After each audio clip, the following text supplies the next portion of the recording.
All right, today we are going to simplify radicals with variables. The good news is we've already done part of this. We're just now simplifying variables in there. We've already simplified just straight up square roots.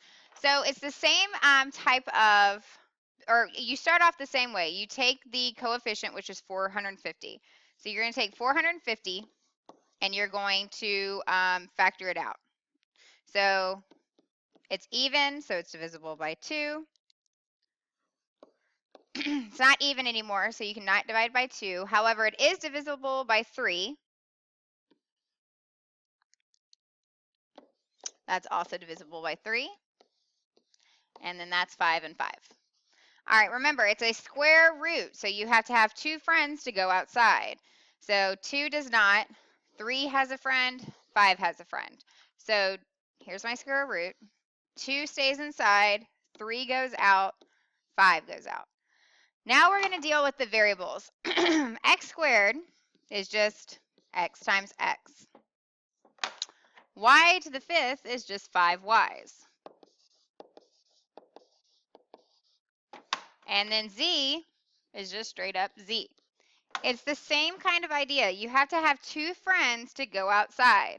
So these x's get to go outside. These y's get to go outside. These y's get to go outside. This little guy's got to stay in.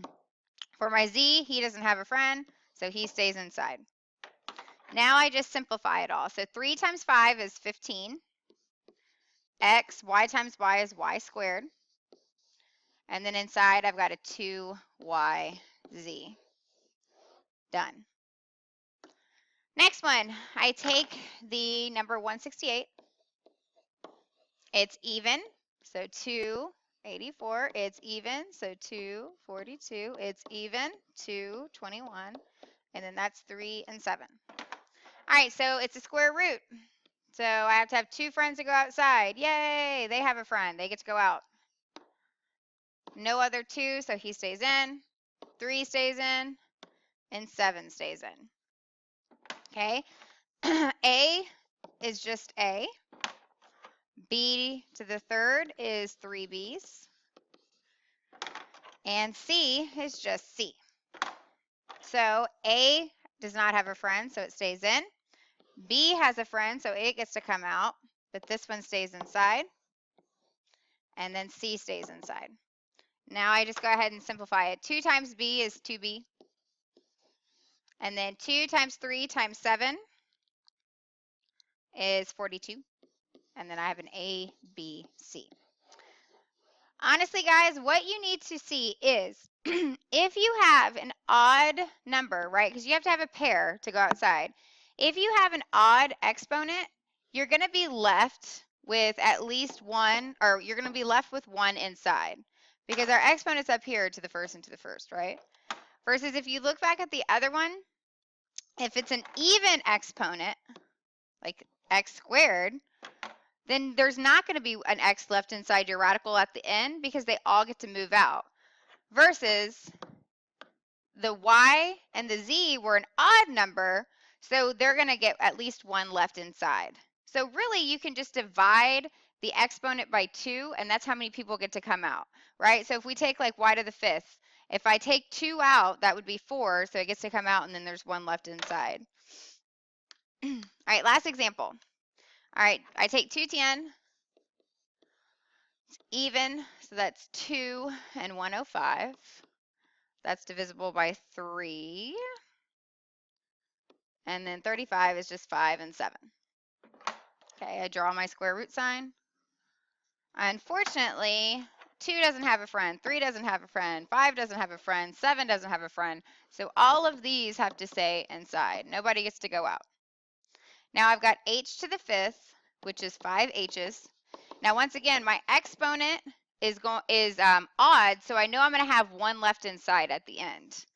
But 1 gets to go out, 2 gets to go out.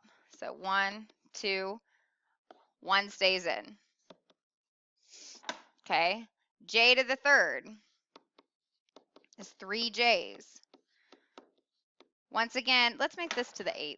Sorry, just go ahead and make that just to make this better.